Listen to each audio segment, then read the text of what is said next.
얘들 안녕. 잘 지내고 있나요? 벌써 여러분을 안 볼 지가 한 달하고도 더 지났죠? 아, 진짜 너무너무 보고 싶네요. 자, 얘들아, 우리 저번 주에 무슨 주일이었죠? 바로 부활주일이었어요. 그래서 우리 이번 주부터 기쁨의 50일이 시작이 되었습니다. 그래서 선생님이 새로운 찬양을 두 곡을 준비해왔는데요. 바로 첫 번째 곡은 He's Changed Me. 우리 하나님께서 진짜 우리를 위해서 사랑을 보여주시고 또 우리가 그 사랑을 받고 변화되었다 라는 찬양이 되겠죠. 선생님과 함께 신나게 율동을 해볼게요.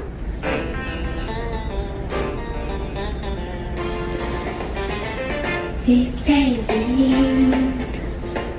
사랑의 주님 아니에요. 옛날 알던 그 사랑 때론 느리지만 난 알고 있죠. 언젠가 완전해져요. 매일 매일 떠나지요. My Jesus is saving me. 주님께로 돌아서는 걷고 있죠. 은혜 속에 My Jesus is saving me. Oh, yeah. 자, 처음부터 He's saving me. 사랑의 주님 아니에요. 옛날 알던 그 사랑 때론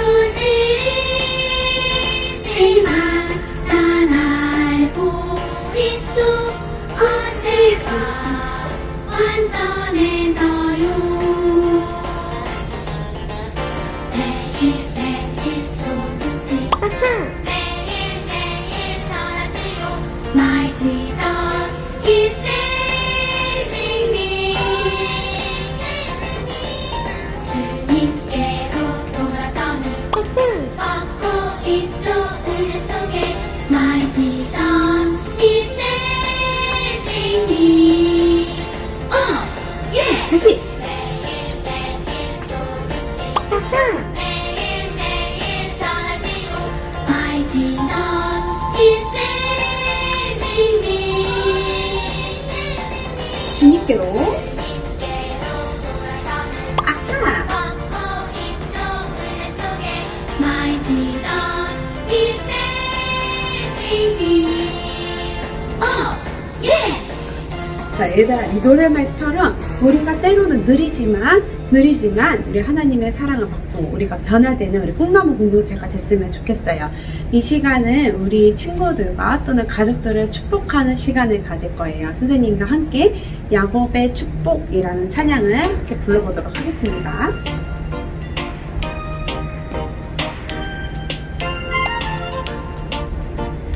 옆에 있는 친구 또는 가족들을 함께 축복해줬으면 좋겠어요.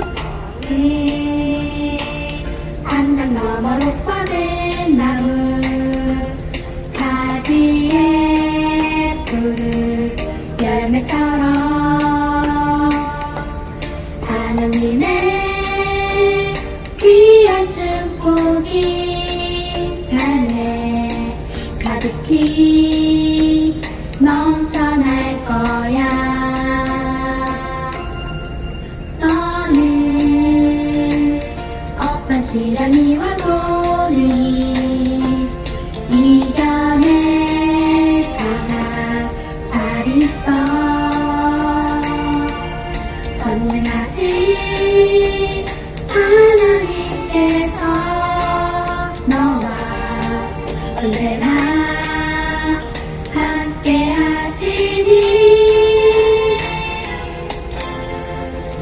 너는 하나님의 사랑 아름다운 하나님의 사랑. 나는 널 위해 기도하며 내 길을 축복할 거야. 너는 하나님의 선물 사랑스러운 하나님의 열매 주의 품에 꽃 피운 나무가 되어줘.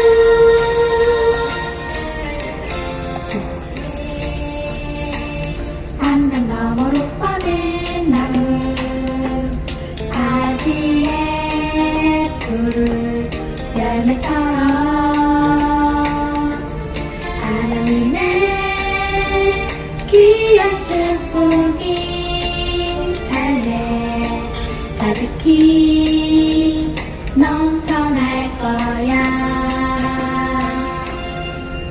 너는 어떤 시련이 와도니 이겨내 강한 발이 있어. 전능하신 하나님께서 너와 언제나 함께 하시니.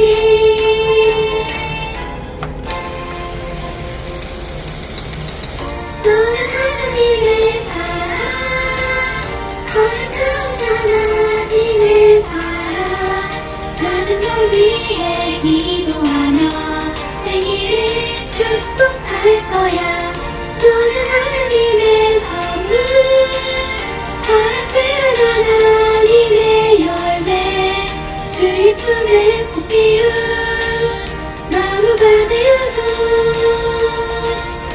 자, 우리 꿈나무 공동체 여러분들, 우리 찬양한 것처럼 우리는 하나님의 사랑이고 하나님이 우리에게 주신, 하나님이 키워주신 사랑스러운 열매들이에요. 그런 사랑과 그런 많은 기쁨들을 우리 마음속에 품었잖아요. 이 품음들을 나 혼자 간직하는 것들이 아니라 기쁨의 음식이 또 앞으로도 더더욱 친구들과 이웃들에게 나누는 우리 꿈나무 공동체들이 됐으면 좋겠습니다. 자, 우리 이 시간 우리 예배를 대표해서 우리 선생님께서 나오셔서 기도해 줄게요. 함께 기도드리겠습니다. 사랑이 많으신 하나님, 이번 주도 코로나19로 이렇게 영상 예배를 드리게 되었습니다. 주님, 코로나19가 하루빨리 없어져 속히 저희 꿈나무 친구들 모두 함께 주님 전에 모여 예배할 수 있도록 인도하여 주시옵소서. 코로나19로 인하여 꿈나무 친구들 가정에 있습니다. 주님, 가정에서 돌보는 부모님과 할머니, 할아버지들 있습니다. 주님, 모두 건강함을 주시옵시고 꿈나무 친구들과 함께하는 그 시간이 행복하고 복된 시간이 될 수 있도록 축복하여 주시옵소서. 오늘부터 다음 주까지 순차적으로 저희 꿈나무 친구들 학교에 온라인 수업이 시작이 되었습니다. 처음부터 많은 어려움과 충돌이 예상이 됩니다. 주님, 하지만 이 온라인 개혁이 작지만 저희 꿈나무 친구들에게는 아버지 게으름을 벗어나서 조금 더 부지런하게 하루하루 소중하게 보낼 수 있는 그런 밑거름이 될 수 있도록 인도하여 주시옵소서. 주님, 다음 주 예배 드릴 때까지 모든 꿈나무 친구들과 선생님, 전도사님 건강함으로 지켜주시옵시고 오늘 전하시는 전도사님 말씀을 통하여서 그 말씀이 저희 친구들의 가슴에 새겨져서 하루하루 묵상하면서 생활할 수 있도록 인도하여 주시옵소서. 사랑이 많으신 하나님, 저희 작은 예물이지만 주님 전에 빈손으로 나오지 않고 봉헌드립니다. 기쁘게 받아주시옵시고 이 봉헌이 쓰이는 곳마다 주님의 손길이 사랑이 넘쳐날 수 있도록 하여 주시옵소서. 감사합니다. 사랑이 많으신 예수님 이름으로 기도드렸습니다. 아멘. 오늘의 말씀은 느헤미야 1장 1절에서 11절 말씀입니다. 제가 봉독하겠습니다. 하가라의 아들 느헤미야의 말이라. 아닥사스다 왕 제20년 기슬로월에 내가 수상궁에 있는데 내 형제들 가운데 하나인 하나니가 두어 사람과 함께 유다에서 내게 이르렀기로 내가 그 사로잡힘을 면하고 남아있는 유다와 예루살렘 사람들의 형편을 물은즉 그들이 내게 이르되 사로잡힘을 면하고 남아있는 자들이 그 지방 거기에서 큰 환난을 당하고 능욕을 받으며 예루살렘 성은 허물어지고 성문들은 불탔다 하는지라.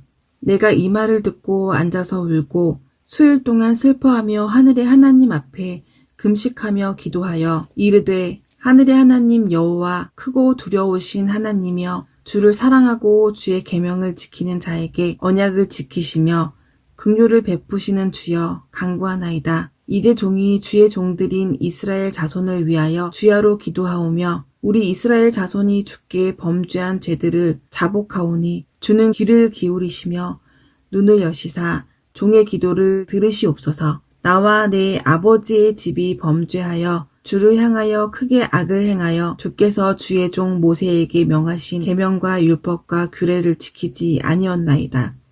옛적에 주께서 주의 종 모세에게 명령하여 이르시되 만일 너희가 범죄하면 내가 너희를 여러 나라 가운데 흩을 것이요 만일 내게로 돌아와 내 계명을 지켜 행하면 너희 쫓긴 자가 하늘 끝에 있을지라도 내가 거기서부터 그들을 모아 내 이름을 두려고 택한 곳에 돌아오게 하리라 하신 말씀을 이제 청하건대 기억하옵소서. 이들은 주께서 일찍이 큰 권능과 강한 손으로 구속하신 주의 종들이요 주의 백성이니이다. 주여 구하오니 귀를 기울이시사 주의 기도와 주의 이름을 경외하기를 기뻐하는 종들의 기도를 들으시고 오늘 종이 형통하여 이 사람 앞에서 은혜를 잊게 하옵소서 하였나니 그때에 내가 왕의 술 간원이 되었느니라. 아멘. 친구들 안녕하세요. 전도사님입니다. 지금도 오늘은 느헤미야라는 사람에 관해 나누어 보고자 합니다. 느헤미야라는 이름의 뜻을 보면은 앞에 나함이라는 슬퍼하다, 애도하다, 위로하다라는 히브리어 단어와 뒤에 여호와라는 이름, 하나님의 이름이 합쳐져서 나함 여호와, 하나님께서 위로를 주신다, 하나님께서 불쌍히 여기신다라는 그런 이름의 뜻을 가지고 있습니다. 그래서 이 이름처럼 느헤미야라는 성경은 이미 한번 하나님을 배신해서 온갖 범죄를 저지르고 심판을 받았던 이스라엘 백성들이 포로로 잡혀갔지만 하나님께서 다시 그 백성들을 불쌍히 여기셔서 위로를 주시고 새로운 소망을 주신다라는 그런 메시지를 담고 있는 성경이 바로 느헤미야입니다. 이미 과거에 하나님께서 이스라엘과 유다 백성들을 심판하실 때 하나님께서 예레미야라는 선지자를 통하여서 한번 이렇게 말씀하셨습니다. 너희들이 비록 지금은 하나님을 배신하고 자기들 마음대로 살고 싶은 대로 온갖 범죄를 저질러서 심판을 받지만 심판을 받아 포로가 된 건 역시 하나님의 뜻이니 거기서 정착해서 잘 살아라. 자식도 낳고 번영하고 시도 짓고 잘 살아라. 그러나 70년이 지나게 되면은 내가 너희를 다시 고향인 예루살렘으로 돌아오게 할 것이다. 70년이 지난 뒤에 마침내 바벨론으로 사로잡혀간 포로들의 귀환이 이루어집니다. 무려 3번에 걸쳐 이루어지는데 첫 번째는 스룹바벨이라는 그 유다의 왕족과 예수아라는 제사장을 지도자로 해서 1차 귀환이 있었고 그 뒤에 또 70년 뒤에는 에스라라는 이 학자 겸 제사장이 있었어요. 이 사람을 통해서 2차 귀환이 있었습니다. 그리고 마침내 3차는 오늘 말씀의 느헤미야를 통해서 세 번째 3차 귀환이 있었습니다. 느헤미야는 바로 페르시아 시대의 왕궁에서 일했던 사람입니다. 어디서 많이 들어본 이름이 있잖아요. 페르시아. 맞아요. 여러분 역사 시간에 또는 만화에서 뭐 게임에서 보던 그 페르시아가 이 페르시아가 맞습니다. 이 페르시아 시대에 느헤미야는 왕궁에서 일했어요. 느헤미야는 비록 페르시아의 왕궁에서 일하긴 했지만 마음은 언제나 고향인 예루살렘에 있었습니다. 그러던 어느 날 오늘 말씀해 보면은 느헤미야는 예루살렘 성이 지금 허물어져 있고 불타고 사람들은 큰 어려움을 계속해서 겪고 있다. 그런 소식을 듣게 되었어요. 그래서 느헤미야는 하나님께 기도했습니다. 그 기도가 바로 오늘 말씀 5절에서 11절의 긴 기도의 내용이에요. 정리를 하자면은 첫 번째 먼저 우리 유다 민족, 이스라엘 민족이 하나님을 배신하고 마음대로 범죄했던 것을 하나님 뉘우칩니다. 우리를 다시 불쌍히 여겨주세요. 그리고 두 번째, 그러나 하나님, 우리는 하나님께서 그 옛날 이집트에서 구원하시고 이끌어내셔서 하나님의 자녀로 삼으셨던 하나님의 백성들입니다. 그 사실을 기억해 주십시오. 그래서 세 번째, 하나님의 은혜를 베푸셔서 제가 하나님의 백성들을 섬기고 도울 수 있는 사람이 될 수 있도록 인도해 주세요. 그러자 11절 말씀을 보면은 그때 느헤미야가 왕의 술관원이 되었다라고 기록하고 있습니다. 그런데 왕의 술관원은 그냥 술을 관리하는 사람이 아니에요. 페르시아 시대의 왕의 술관원은 지금으로 말하면 대통령을 보좌하는 사람, 대통령의 비서 같은 그런 높은 직위에 있는 사람입니다. 그렇게 느헤미야는 하나님의 은혜를 입고 왕의 술관원이 되었습니다. 왕의 술관원이 된 느헤미야는 하나님의 은혜로 왕에게 큰 신뢰와 총애를 얻었어요. 그리고 어느 날 왕에게 자신의 고향 예루살렘이 지금 어려운 처지에 있기 때문에 자신의 마음이 굉장히 힘들다는 사실을 왕에게 털어놓게 됩니다. 중요한 것은 옛날 같은 고대 시대에는 왕에게 감히 자신의 그런 어렵고 힘든 감정을 내비추고는 개인적인 부탁을 하는 것은 정말 목숨을 걸어야 하는 큰 일이었습니다. 그런데 느헤미야는 동포들, 자신의 이웃, 공동체에 대한 사랑과 하나님을 사랑하는 그 믿음 때문에 이런 위험을 감수하고 부탁을 하게 된 것이지요. 그래서 느헤미야는 이런 모든 사실을 털어놓으면서 왕에게 한 가지 부탁을 합니다.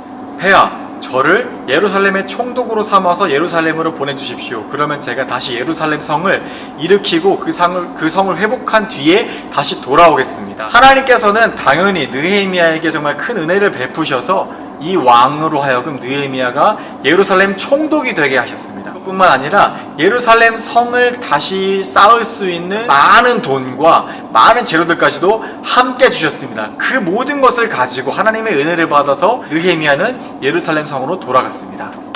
그렇게 총독이 되어 예루살렘으로 돌아온 느헤미야가 한 일은 크게 두 가지였습니다. 첫 번째는 무너지고 허물어졌던 예루살렘 성벽을 다시 쌓았습니다. 이게 얼마나 대단한 일이냐면은 느헤미야가 돌아왔을 당시 예루살렘 주변에는 이스라엘 민족들이 다시 옛날처럼 회복되고 강해지는 것을 방해하는 그런 괴롭히는 세력들이 있었습니다. 이 예루살렘의 이스라엘 민족들이 다시 강해지면은 우리가 불리해질 거야. 그러니까 우리가 이 사람들이 다시 강해지는 것을 막자, 방해하자 하고 작정을 하고 아주 방해를 했어요. 그 사람들은 이 총독으로 온 느헤미야를 집요하게 괴롭히고 페르시아 왕의 거짓말로 편지를 쓰고 막 누명을 씌우고 협박을 하고, 그래서 안 되니까 온갖 나쁜 짓들로 막 예루살렘 성을 다시 쌓는 걸 방해했습니다. 그때 느헤미야 비록 겁도 나고 두렵기도 했지만 지금 여기까지 이 예루살렘까지 보내주신 하나님을 의지하여서 성벽을 계속해서 묵묵히 쌓아나갔습니다. 맞습니다. 그렇게 믿음으로 성벽을 쌓아나갈 때 140년 동안 그 누구도 다시 완성하지 못했던 성벽을 무려 52일 만에 완성을 해내는 놀라운 기적을 이뤄냈습니다. 할렐루야. 느헤미야 그런 사람이었어요. 공사를 잘했네요. 할렐루야. 느헤미야가 예루살렘 성으로 돌아와서 한 두 번째 일은 바로 동포들을 도와주는 일이었습니다. 예루살렘 성의 사람들은 크게 둘로 나뉘어 있었습니다. 첫 번째는 부자, 두 번째는 가난한 사람들입니다. 부자들이 가난한 사람들, 지금 같이 어려운 처지에 있는 사람들이죠. 근데 이 사람들이 가난하다고 돈을 주고 종으로 사고 팔고 그러는 거예요. 느헤미야는 이 사실을 보자 분노했어요. 너희가 어떻게 같은 동포를 돈을 주고 이방 민족에게 팔 수가 있냐? 심지어 부자들이 자신들의 동포를 돈 주고 팔던 사람들이 누구냐면 예루살렘 성을 다시 쌓는 걸 방해하는 그 사람들한테 파는 거야. 느헤미야가 얼마나 화가 났겠습니까? 그래서 느헤미야는 돈으로 사고 팔고 하는 행위를 완전히 금지시켰어요. 절대 해서는 안 될 일이죠. 맞습니다. 느헤미야는 이 성벽을 쌓고 동포들을 도와주니 모든 일들을 감당하면서 이스라엘 사람들에게 그 어떠한 대가를 요구하지도 않았고 받지도 않았습니다. 다만 오직 한 가지만 의지했는데 바로 하나님께서 지금 자신이 하는 이 선한 일들을 모두 다 기억하고 계신다. 하나님이 다 알고 계시다는 사실을 느헤미야는 굳게 믿었습니다. 그래서 느헤미야는 이 모든 공사를 마치고 하나님의 말씀을 낭독하는 자리에서 백성들에게 이렇게 이야기합니다. 오늘 공사를 다 마친 이날, 우리가 다시 하나님의 말씀을 듣는 이 날은 여호와 하나님의 성일이니 이젠 근심하지 말아라. 그리고 오직 여호와로 기뻐하라. 여호와로 기뻐하는 것이 바로 너희의 힘이다. 느헤미야는 이렇게 선포합니다. 앞에서 제가 이야기했던 것처럼 느헤미야 이름의 뜻이 무엇이라 그랬죠? 맞습니다. 하나님께서 위로를 주신다. 하나님께서 불쌍히 여기신다. 오늘 이 말씀에서 이루어진 것이죠. 하나님께서 이 느헤미야라는 정말 이웃을 사랑하고 정말 동포를 사랑하고 하나님을 사랑하는 이 믿음의 사람을 통해서 이 예루살렘 성에서 고통받고 비록 돌아왔지만 여전히 가난해서 힘든 사람들에게 하나님의 위로와 힘을 주신 것이지요. 맞습니다. 이것이 바로 느헤미야라는 성경의 내용, 메시지입니다. 이제 말씀을 정리하겠습니다. 제가 과거 히스기야 왕 그리고 요시야 왕 이야기를 할 때 이런 이야기를 자주 했어요. 정말 세상이 어려울 때 필요한 사람은 능력 있는 사람이 아니라 진짜 하나님의 사람이다. 진짜 하나님의 사람은 어떤 사람일까요? 느헤미야는 진짜 하나님의 사람은 이웃과 동포들 같이 살아가는 우리 시대의 많은 사람들을 내 몸과 같이 사랑할 수 있는 사람, 그 사람들을 위해 비록 어떤 대가를 받지 않더라도 이익을 보는 것이 없더라도 정말 그렇게 사람들을 사랑할 수 있는 사람, 그리고 그 마음으로 하나님을 또 사랑하는 그런 사람이 진짜 하나님의 사람이라고 이야기하고 있습니다. 저는 하나님께서 우리 친구들을 이 느헤미야처럼 이웃을 사랑하고 하나님을 사랑하는 사람으로 자라게 해주시기를 날마다 기대하고 기도해요. 전도사님은 우리 친구들이 정말 우리 친구들 한 사람 한 사람의 그 이름을 놓고 기도할 때마다 우리 친구들이 뭐 유명한 유튜버, 연예인, 돈 많은 부자, 힘 있는 정치인, 권력가 그런 사람들보다 이 시대의 느헤미야 같은 진짜 하나님의 사람이 되기를, 그래서 이 시대에 진짜 하나님의 빛을 비추고 진짜 서구의 맛을 나타내는 그런 진짜 사람이 되기를 저는 기도하고 있습니다. 친구들, 저는 우리 친구들 모두 이런 사람들이 되어주기를 소망합니다.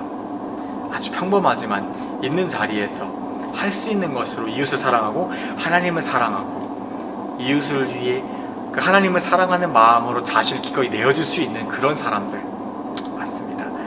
먼저 한 주 동안 이런 사람들이 되기 위해서는 가정에서 연습을 해야 돼요. 가족들에게 자신을 내어주고 하나님을 사랑할 수 있는 그런 친구들 되기를 축복합니다. 잠시 기도하겠습니다. 하나님 감사합니다. 우리 친구들 한 사람 한 사람이 느헤미야처럼 이웃을 사랑하고 하나님을 사랑할 수 있는 친구들 되기 원합니다. 하나님을 사랑하는 만큼 자신의 이웃을 위해 예수님처럼 자신을 내어줄 수 있고 헌신할 수 있고 용기를 낼 수 있는 사람들 되기 원합니다. 그래서 코로나19로 참 힘든 이 시대 가운데 하나님의 빛을 발하고 서구의 맛을 내는 사람들이 우리 친구들이 되기를 원합니다. 하나님 인도해 주세요. 감사합니다. 사랑하는 예수님의 이름으로 기도드립니다. 아멘. 주님의 기도를 드리겠습니다. 하늘에 계신 우리 아버지, 아버지의 이름을 거룩하게 하시며 아버지의 나라가 오게 하시며 아버지의 뜻이 하늘에서와 같이 땅에서도 이루어지게 하소서. 오늘 우리에게 일용할 양식을 주시고 우리가 우리에게 잘못한 사람을 용서하여 준 것 같이 우리의 죄를 용서하여 주시고 우리를 시험에 빠지지 않게 하시고 악에서 구하소서. 나라와 권능과 영광이 영원히 아버지의 것입니다. 아멘. 하나님께 영광의 박수 드리겠습니다. 할렐루야. 네, 안녕하세요. 기쁨 51 프로젝트 첫 번째 행복한 만나. 행복한 만나 가정에서 나누는 거 어렵지 않아요. 준비물 보여드리겠습니다. 준비물. 자, 준비물. 준비물. 이 맛있는 음식, 먹고 싶은 음식과 이 성경 말씀 한 절, 그리고 여러분의 마음 하나면 충분합니다. 이렇게 세 가지를 준비해 주시면 돼요. 첫 번째, 먹고 싶은 음식, 가족들과 함께 나누고 싶은 음식이죠. 그리고 두 번째, 성경 말씀 한 구절. 세 번째, 여러분의 마음 나누고 싶은 한마디면 됩니다. 그럼 저희가 지금부터 한번 해보도록 하겠습니다. 먼저 음식을 첫 번째 맛있게 먹는다. 이거 무슨 맛이죠?